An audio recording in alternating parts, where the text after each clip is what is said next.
आम्ही सगळे निवडणुकीचा कार्यक्रम कधी जाहीर होईल याची वाट बघतो याची वाट बघतो आता. आज तुम्ही लोकांनी ज्या बातम्या दिल्या आहेत त्या जर वास्तव असतील तर 15, 16, 17 याचा कुठला तरी दिवस निवडणूक आयोग कार्यक्रम जाहीर करेल असं दिसतंय. साधारणतः निवडणूक आयोगाच्या संबंधीची फारशी शंका कधी यापूर्वी नसे, पण निवडणूक आयोगाच्या एका सदस्यांनी राजीनामा दिला आणि त्याच्या पाठीमागचे कारण मीमांसा ही प्रत्यक्ष जाहीर केली नाही. त्यामुळे आम्हाला या सगळ्या यंत्रणेच्या बद्दलची काळजी वाटते. काय तुम्ही अजूनही पालकत्वाची वाट पाहताय? 95,000पेक्षा अधिकच्या कुटुंबाचे आयुष्य आनंदाने भरले आहे. आजच कॉल करा आणि मिळवा फर्टिलिटी ट्रीटमेंटवर सूट आणि सर्वांना द्या आनंदाची बातमी. दुसरा प्रश्न हा आहे की या देशात एजन्सीज याचा वापर निवडणुकीला सामोरं जाणाऱ्या लोकांच्यासाठी यापूर्वी कधी फारसा केला जात नसे, पण आत्ता CBI असेल, ED असेल, अन्य एजन्सीज असतील, या सगळ्याचा वापर ठिकठिकाणी हा केला जातो असं दिसतं. आणि तो गैरवापर आहे. याचं उदाहरण द्यायचं असेल तर कर्नाटकामध्ये तिथल्या एका सिनियर मंत्र्यांच्या संदर्भात ॲक्शन घेतली गेली, त्यांना अटक केली गेली आणि शेवटी ती केस त्यांनी कोर्टामध्ये लढल्याच्या नंतर शिवकुमार त्यांचं नाव, तर कोर्टाने त्यांना निर्दोष सोडलं.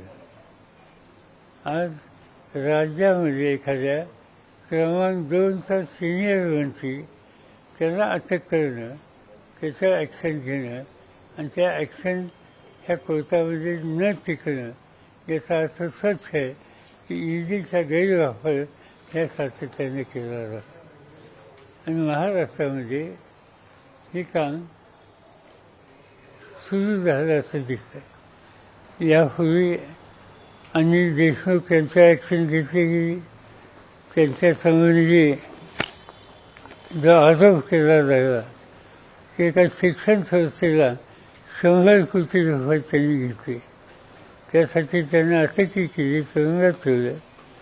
आणि आता असं दिसतंय की ते 100 कोटी हा जो आकडा होता तो चार्जशीटमध्ये 1 कोटी रुपयाचा आला आहे आणि 1 कोटी रुपये चेकनी शिक्षण संस्थेला घेतलेली आहेत. ती देणगी आहे, पण त्यासाठी अनिल देशमुखांना तुरुंगात जावं.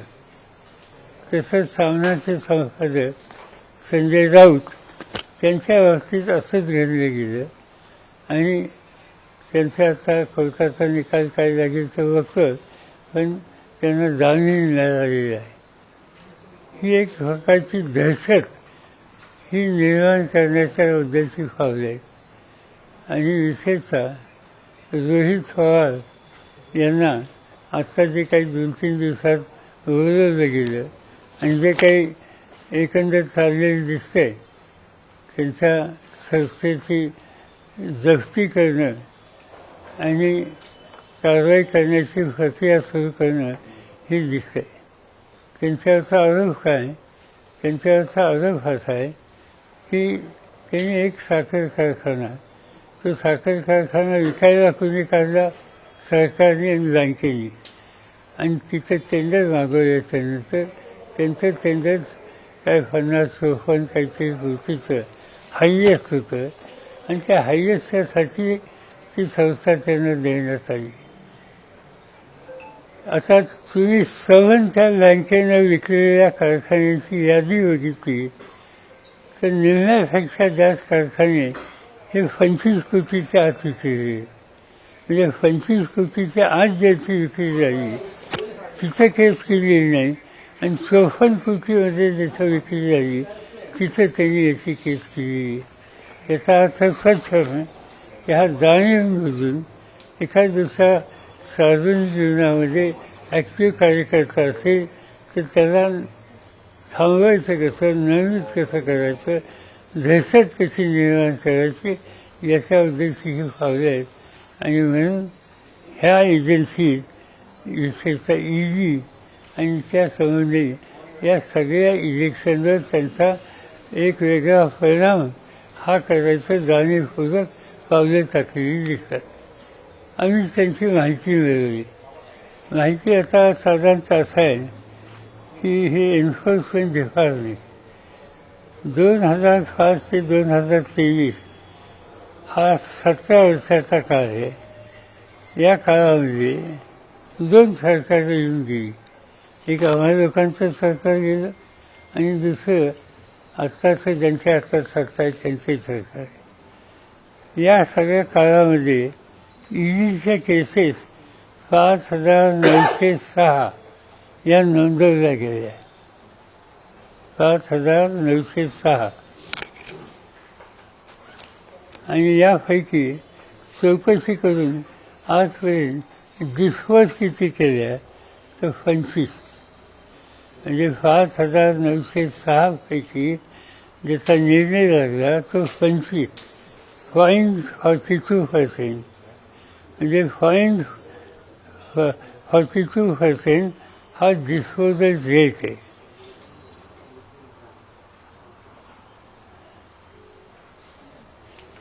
आणि याचा कन्व्हिक्शन किती झालं तर त्याचा रेट 0.40% आहे. आता ईडी या संस्थेच्यासाठी आज पार्लमेंट किंवा केंद्र सरकार दरवर्षी किती रक्कम खर्च करतं तर ईडीचं बजेट 2022मध्ये 300 कोटी होतं आणि आत्ता साधारणतः 404 कोटी हे ईडीचं बजेट आहे.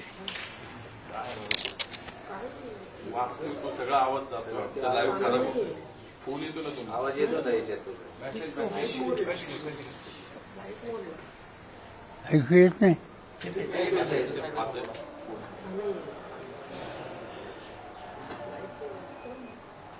आता बीजेपी यांचा याच्याचा रोल काय याची माहिती आम्ही घेतली. ईडी गेल्या 18 वर्षामध्ये 2022पर्यंत 147 नेत्यांची चौकशी केली आणि त्या 147मध्ये 85% नेते हे विरोधी पक्षाचे, नॉन बीजेपी.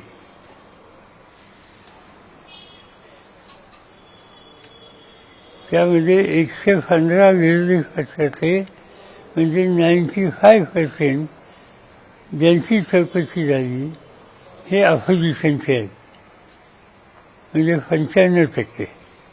आता त्याच्यात आम्ही माहिती मिळवली काँग्रेसचे 24 आहेत, TMC तृणमूल काँग्रेसचे 19 आहेत, NCPचे 11 आहेत, शिवसेनेचे 8 आहेत, DMK 6, BJD 6, RJD 5, VSP 5, समाजवादी पार्टी 5, TDP 5, आप 3, CPM 2, national conference 2, PDP 2, AIDMK 1,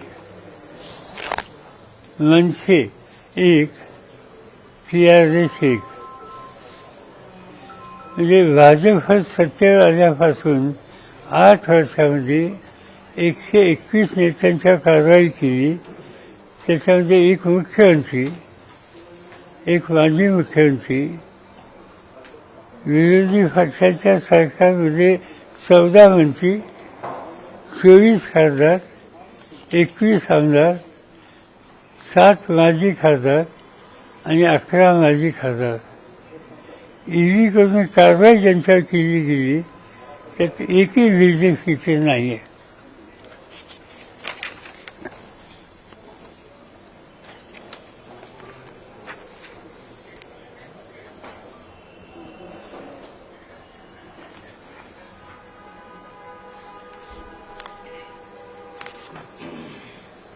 आता हे जे पक्षनिहाय किंवा किती कारवाई केली याचे काही आकडे मी तुम्हाला दिले. अजूनही काही दिवशी माझ्याकडे विशेषतः 2014ला हे सरकार सत्तेवर आले. 2014 ते 2022 या सगळ्या काळाचा आकडा बघितला तर Congress 22, Trinamool Congress 19, Rashtrawadi 11, Shiv Sena 8, DMK 6, Biju Janata Dal 6, RJD 5, VSP 5, समाजवादी 5, तेलुगू देशम 5, आम आदमी 3, CPI 2 वगैरे वगैरे वगैरे. आता काँग्रेसचं राज्य होतं 2004 ते 14, तेव्हाही काय ॲक्शन घेतलं. पण 2014 म्हणजे 4 ते 14 या 10 वर्षात 26 लोकांच्या ॲक्शन घेतली ED. त्या 26मध्ये 5 काँग्रेस आहेत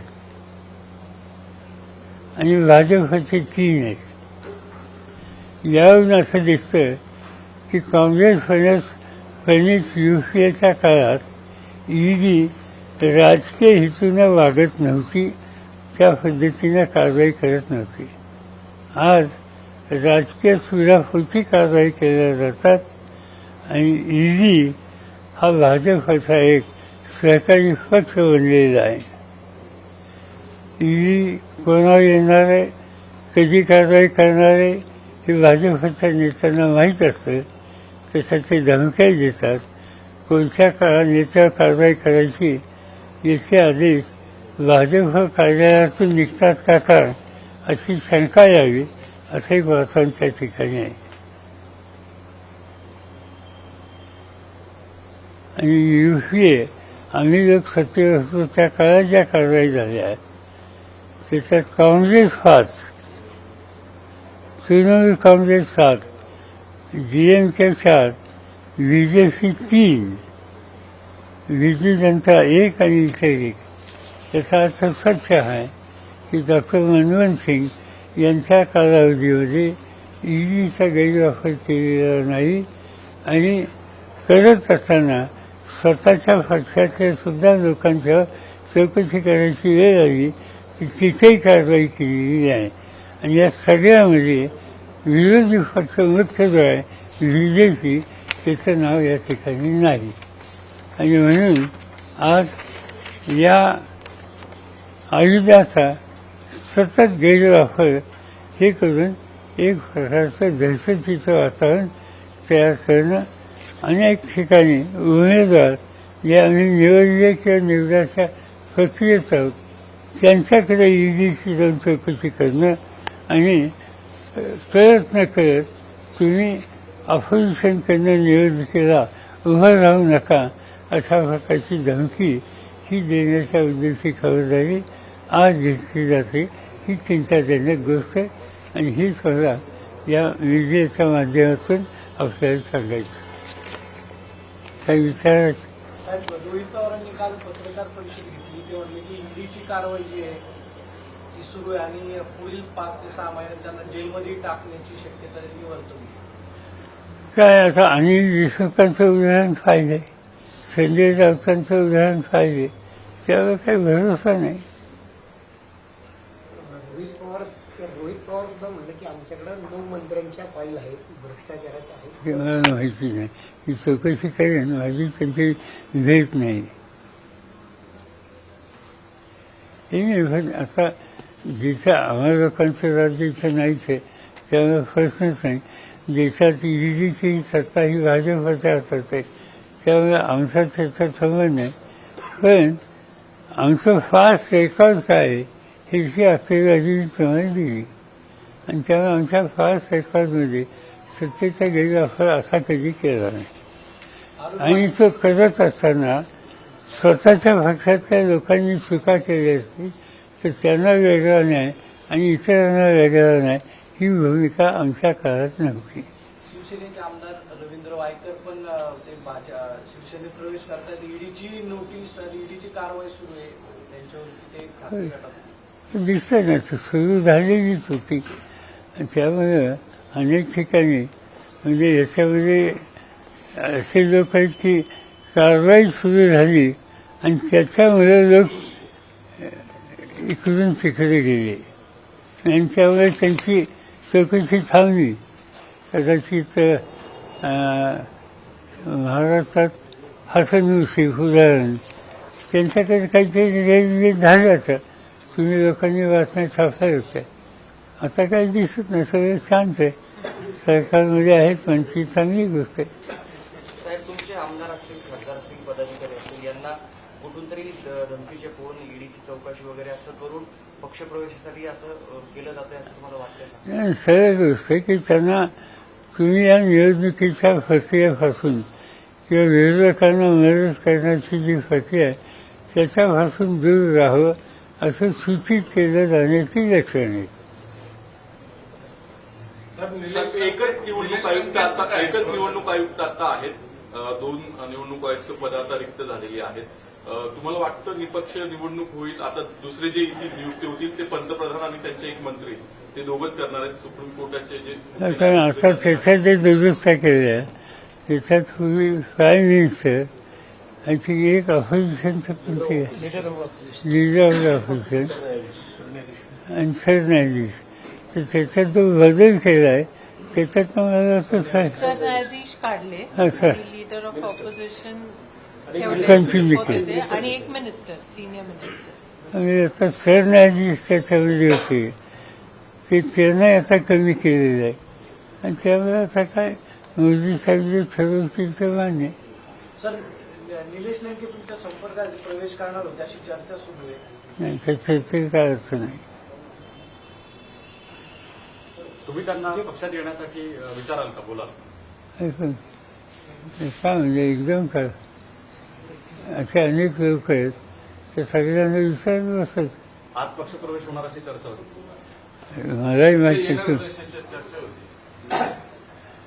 चर्चा तुमच्याकडनंच मी ऐकतोय. असे किती संपर्कात आहेत गेलेले पैकी? असं आम्ही त्या उद्योगात नाही आहे. अनेक लोक असे आहेत की ज्यांना हे जे काही चाललंय ते योग्य वाटत नाही. त्यांनी काही निर्णय घेतले आमच्यापासून दूर राहण्याचे ते आहे. त्यांच्या निर्णयाची ते कायम आहेत पण अस्वस्थ आहेत. गेलेले जर परत येणार असतील तर तुम्ही त्यांना पुन्हा पक्षात घ्याल का? कोण काय त्याची माहिती द्या, आमच्याबरोबर उभं करा. महाविकास आघाडीची जी काही जागा वाटपाची चर्चा आहे तर ती पुन्हा कधी सुरू होईल, कधीपर्यंत ते नक्की होऊ शकतं? माहिती नाही. आता खरं फार प्रश्न राहिलेले नाहीत. प्रश्न एकच राहिलेला आहे म्हणजे काँग्रेस, राष्ट्रवादी आणि उद्धव ठाकरे आणि काही दावे शेका पक्ष, कम्युनिस्ट वगैरे या सगळ्यांच्यामध्ये काही कुठला फारसा अंतर नाही. एकच महत्त्वाचा प्रश्न आहे की ज्याच्या अद्याप आमच्यात काही निश्चित दोन्ही बाजूने काही पावले टाकली गेली नाहीत आणि ती म्हणजे बाळासाहेब आंबेडकर यांचा जो पक्ष आहे त्याच्याबद्दलचा. आणि तेवढा एक जर सोडला तर बाकीच्या सगळ्या घटक पक्षांच्यामध्ये एक वाक्यच आहे. राजू शेट्टींच्या बाबतीत काय, कारण तिथं हातकणंगलेमधून उद्धव ठाकरे यांचा उमेदवार उभा राहू शकतो असं त्यांनी सूचित केलेलं आहे. माहिती नाही पण ती जागा आमच्याकडे राजू शेट्टी आमच्याकडे उभा राहायच्या तयारीत आहेत असा प्रस्ताव आमच्याकडे आहे असं मला माहिती नाही. महादेवराव जानकरांचा काय प्रस्ताव आहे? महादेवराव जानकरांच्या बद्दलची चर्चा आमची झालेली आहे आणि उद्या परवा माझी त्यांची भेट होईल आणि आम्ही अंतिम निर्णय घेऊ. माढ्यामधून उमेदवार असू शकतात का महादेवराव? आता त्यांचा प्रस्ताव काय तो बघतो ना. त्यांना बरोबर घेऊन जावं अशी आमची इच्छा आहे. कोल्हापुरातून शाहू महाराजांची उमेदवारी असताना कोल्हापुरातून शाहू महाराजांचं नाव शाहू महाराजांनी उभं राहावं असा आग्रह मी स्वतः त्यांना केला. शिवसेनेच्या वतीनं म्हणजे संजय राऊत यांनी केला आणि ती चर्चा चालू आहे. म्हणजे ते उद्या उभे राहिले तर मला आनंद होईल. सर, महाराष्ट्रामध्ये महाविकास आघाडीच्या चर्चेच्या बद्दल बैठका आणि हे चालू आहे, तसं देश पातळीवर इंडिया आघाडीचं नेमकं काय ठरतंय किंवा कारण भाजपा तिथे देश पातळीवर अग्रेसिव्हली 400 पार असा नारा सतत देत असताना कुठल्या ठीक कुठल्या आहे, पक्ष एकत्र येऊन बैठक जे करण्याचा थोडे निर्णय करेल? 400 फार थोडं चुकलं, 588 फारदांच्या जागा आहेत. त्या 400 फारच का म्हणतात तुम्ही? त्यांनी 588 सांगायला पाहिजे. तर या पार्श्वभूमीवर इंडिया आघाडीचं समीकरण आणि त्यांची जागा वाटपाची कॉन्क्रीट असा निर्णय असं कधी काय बैठक? असं आहे की त्याची त्या राज्याच्या लोकांनी बसून ते ठरवावं असा निर्णय आमचा आहे. त्या निर्णयाप्रमाणे उदाहरणार्थ आप आणि काँग्रेस यांच्यात एक वाटेचं दिल्ली जाईल, समाजवादी पार्टी आणि काँग्रेस यांच्यात एक वाटेचा झाली उत्तर प्रदेशमध्ये, तर काही राज्यात ते झालेले. आता महाराष्ट्राचाच विचार, आंबेडकर हे अद्याप याच्यात आमच्या संघटनेत देश पातळीवर नाही आहेत. त्यांनी यावं, त्यांना घ्यावं असा आमचा आग्रह आहे. पण जे आहेत त्यांच्यात जवळपास एक वाटेत आहे. प्रश्न फक्त वेस्ट बेंगालमध्ये आलेला आहे आणि त्या संबंधीचा निर्णय त्यांनी सगळ्या जागा लढवायचा केलेला आहे.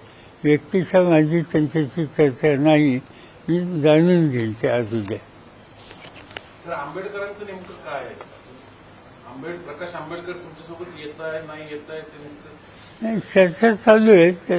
त्यांनी काही सजेशन केल्या, त्याच्यात आमच्या काही लोकांनी इथपर्यंत जाणं शक्य असं सांगितलं. त्याच्यावरच त्यांचं एक पत्र मला आले आणि त्या पत्रामध्ये त्यांनी आणखीन काही मतं व्यक्त केलेली आहेत ती आता आमच्या सगळ्यांच्या चर्चा करून त्यांना कळू. मागच्यासारखंच पुन्हा होतं. म्हणजे काय? गेल्या वेळेस पण असेच जागा मागितल्या 12 फॉर्ममध्ये काही झालंच नाही. असं नाही, त्यांनी सगळ्या जागा मागितल्या नाही. त्यांनी असं ध्वनित केलं की हे मतदारसंघ महाराष्ट्राचे, इथं आमचा प्रभाव आहे किंवा काम आहे. प्रकाश आंबेडकरांची एकंदरीत भूमिका अप्रत्यक्षरित्या भाजपच्या पत्त्यावरती पडते असा एक जो आरोप होतो की खरंच त्यांना महाविकास आघाडीमध्ये यायचंय की भाजपलाच. असं मी काय आरोप आज करणार नाही. आरोप करण्याची स्थिती नाही. आम्ही त्यांच्याशी बोलतोय, ते आमच्याशी बोलत आहेत आणि त्यामुळे हेतूबद्दल शंका घेणं हे मला योग्य वाटत नाही. त्यांचे प्रस्ताव हे तडजोड करण्या इतपत आहेत का? नाही, म्हणजे त्यांनी प्रस्ताव असा दिले नाही. त्यांनी 1, 2, 3, 4 असं 15-16 जागा आणि त्याच्यात त्यांच्या प्रतिनिधींनी हा खुलासा केलेला आहे की याचा अर्थ या सगळ्या जागा आम्ही मागितल्यात असं नव्हे, आमचा त्या ठिकाणी प्रभाव आहे किंवा काम आहे. साहेब, तुम्ही ईडीचं सगळं सांगितलं खरं, पण याचा राजकीय परिणाम किंवा लोकसभा निवडणुकीच्या पार्श्वभूमीवर काय चित्र निर्माण होऊ शकतं? इलेक्शनच्या तोंडावरच एक प्रकारचं दहशत ही निर्माण करण्याची पावलं आहे. दुसरं काय? साहेब, 400 पार भाजप म्हणताय. भाजपचे खासदार आहेत कर्नाटकचे आनंद कुमार हेगडे. त्यांनी म्हटलं की 400 पार यासाठी हवंय की त्यामुळे राज्यघटनेत बदल त्यांना घटना बदलायची. ते आजच नाही, याच्या आधी बदले होते आणि त्यांनी भाजपाच्या नेतृत्वाच्या मनात नक्की काय हे त्या निमित्ताने त्यांनी स्पष्ट केलं आणि ही देशाच्या दृष्टीने चिंताजनक आहे. कारण ते सरळ असं म्हणतात की संविधानात आम्हाला बदल करायचा आहे आणि त्यासाठी हा नंबर पाहिजे, त्यासाठी मोदींना एवढी शक्ती द्या आणि त्यामुळे संविधानात बदल करायची भूमिका सत्ताधारी पक्षाचा खासदार आणि उद्याचा उमेदवार हा जाहीरपणाने सांगतो ही गोष्ट दुर्लक्ष करण्यासारखी नाही, ही चिंताजनक गोष्ट आहे. सर, राज ठाकरे म्हणाले की पवार दोन्ही गट एकच आहेत आपण, असं त्यांनी परवाच म्हणलेलं आहे आणि त्याच पार्श्वभूमीवर पुन्हा आपण आणि सुप्रियाताई सागर बंगल्यावर जाऊन डिनर झालं असं पण बातम्या काही आल्यात. ही बातमी मूर्खपणाची बातमी. सागर बंगल्यावर जेवायला जाण्याची गरज आहे, ते आवश्यकता आहे.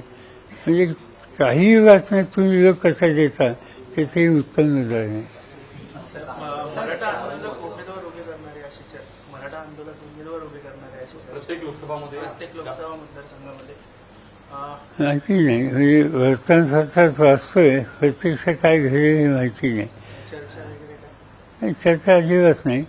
पण समजा प्रत्येक मतदारसंघात जास्त उमेदवार उभे केले आणि त्यांचं भांडण कुणाशी आहे, त्यांचा संघर्ष की त्यांच्या विरुद्ध चुकाची भूमिका अपोजिशनने घेतली नाही, ती भाजपने घेतली. आणि अधिक उमेदवार जास्तीत जास्त उभं करणं आणि मतांचा म्हणजे डिस्ट्रीब्युशन वाढवणं, याचा अर्थ कळत नकळत भाजपला मदत होईल. मला असं वाटतं की तसं करणार नाही. उपमुख्यमंत्री देवेंद्र फडणवीस म्हणतात की मावळ गोळीबार झाला त्यावेळेस काँग्रेसची सत्ता होती आणि त्याला वर्ष किती झाली? ते आता सांगतात की नाही, आत्ता काय त्याच्यानंतर त्यांची सत्ता येऊन गेली, त्यांची स्वतःची 5 वर्ष. त्याच्यानंतर त्यांची सत्ता आता 2.5 वर्षात आहे. तर त्यावेळेचं काय करण्याचं काय? आणि त्या काळात त्यांच्या काळाचे गोळीबार कुठं देतात झाले तिची यादी मी पुढच्या काढून येऊ शकतो. भाजप 400 पार म्हणतं, इंडिया आघाडीचं काय असं टार्गेट ठरलंय का जागे? नाही.